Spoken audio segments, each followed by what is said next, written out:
Welcome to another conversation during National Accessibility Week 2024. My name is still Tova Sherman. I am the CEO of reachAbility, and I'm very pleased to invite a good cohort of mine, Franco.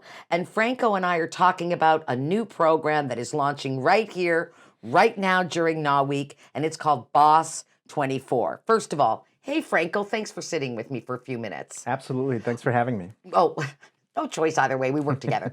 More importantly, we're excited about putting out this new program called B.O.S. 24, directly focused on providing, and correct me if I'm wrong, people on the ADHD spectrum, we consider it like a rainbow without all the color, mild, medium, or severe, and inviting folks in conflict with the law who are on the spectrum to join us for some programming that we hope is going to provide some next steps rather than that looking back at what's been going wrong, looking forward at what we can do to really control our lives better. Can you tell me a little bit about what your goals are for this program? Absolutely. Well, first of all, I think that establishing that connection with the client is going to be my first and most important goal to develop. If we don't have that connection with the community, with the people we're working with, we have nothing. And second of all, I'd like to bring folks options and remind them there's more out there and the community's ready to welcome them to see where they want to move on to. Franco, why do you think, and you and I happen to be people who really understand the whole experience around ADHD spectrum disorder. I live on the spectrum and I'm quite severe. And I wanted to ask you what you think is the real reason why we need a program that is really dedicated to folks on that ADHD spectrum. I've heard some crazy stats, quite frankly. Yeah. In fact, Legal Aid Nova Scotia suggested to us recently that up to 75% of the clients they are working with in conflict with the law are actually folks on that ADHD spectrum. That shocked me. What are your thoughts on that? Yeah, well, I think that empathy is growing, and a lot of people are getting the gist of what it is to live on the spectrum. But still, I find it that a lot of people don't really understand what it's like. So the importance of someone who has experience living with it and overcoming the biggest challenges that the condition brings, I think it's important, and it's not always easy to convey.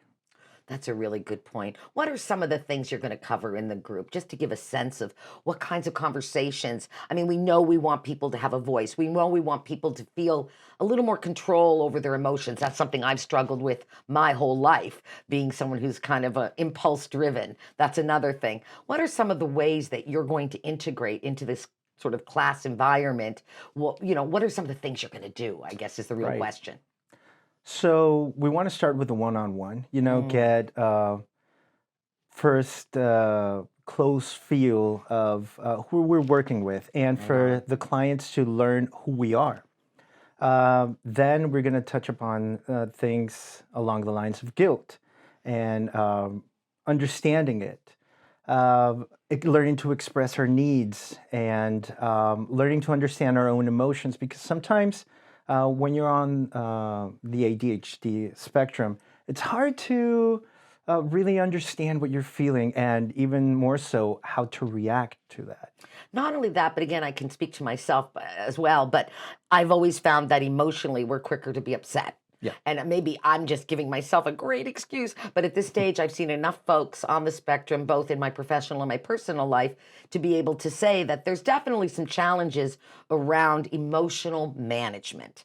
And I know that's some of the stuff that you're really digging into, because I don't believe any of the people you're going to be working with have had this opportunity before. And that's what excites me, is your capacity to actually partner with the legal community without getting involved in the legal stuff. That's not what we're here for. Absolutely. We want to provide a next step opportunity. And I'm just so excited about the ways you're going to do it, the nature of the partnerships that we've created. I also want to thank all of our partners, starting with Nova Scotia Law Foundation, who's funding this pilot. Very unique and unusual. usual. Obviously, our friends at Legal Aid, Restorative Justice, Wellness Court, probation services. We've had a great presentation to some of the judges and prosecutors and shared with them why we think this is an important intervention. And one other thing that I think is important is, what do they walk away with? Like at the end of it, 2 great weeks working with you. I mean, really a lot can happen. And people might say, what's 2 weeks? I'm saying it can happen. A lot can happen when you open those doors in the way that you know how to, Franco.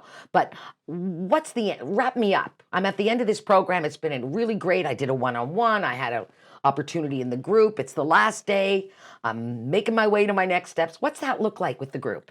Well, hopefully, the folks that will be taking the B.O.S. program with us will walk away with a series of tools for their personal toolbox and deal with emotional situations that they might not have been able to before.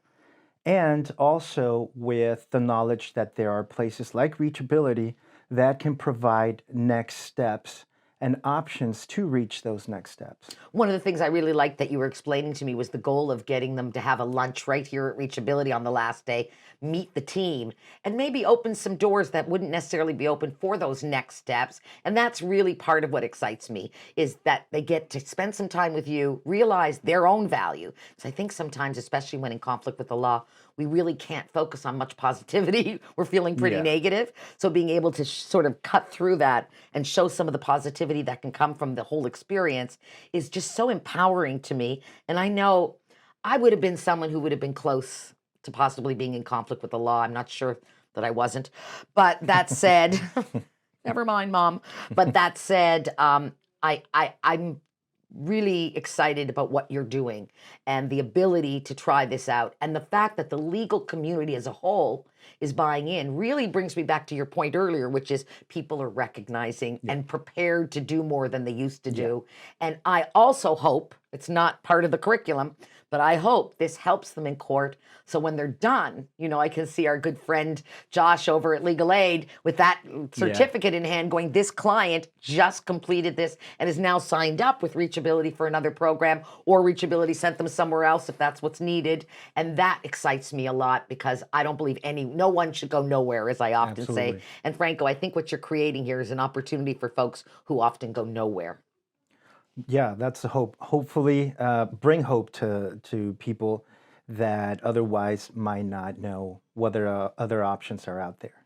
And that's why we waited till National Accessibility Week to launch this, because we believe in the power of people with disability. Before we wrap up, Franco, I have just one more kind of question. Looking at it from maybe the legal perspective, one of the things that I'm really hoping, and I'm interested in your thoughts on this, is that this will be an opportunity also for those lawyers and partners like our friend Josh at Legal Aid to go back into court and say to the judge, this client not only completed this, but they're now on the road to who knows what. And I wondered what your thoughts are on that piece, because to me, that's a very exciting added value, really, to the whole experience. Yeah, we look at it from our perspective, which is what we can give clients, but also we have to think about it from the legal aspect, and this can also add value to their case, which is always going to be something positive that they can take away. I know that one lawyer suggested to me, I need that certificate. Yes. And we do provide an automatic certificate when they complete. And one of the last thing I do want to mention, and then we'll wrap up because I'm getting a little long-winded, I'm excited about this, is in addition to a cert, I know they also have a one-on-one with you on the exit. In addition to hoping we connect them to other steps, what do you also want to accomplish with that one-on-one at the end? Just to sort of thumbs up it and wrap it up? Or is there goals within that outtake, for lack of a better term? Yeah, there's always going to be that sense of completion. And for us who live on the ADHD spectrum, that's really important accomplishment. But also to bring them into the space where they can see other options, other things available to them, and to see that they're always going to be welcome here.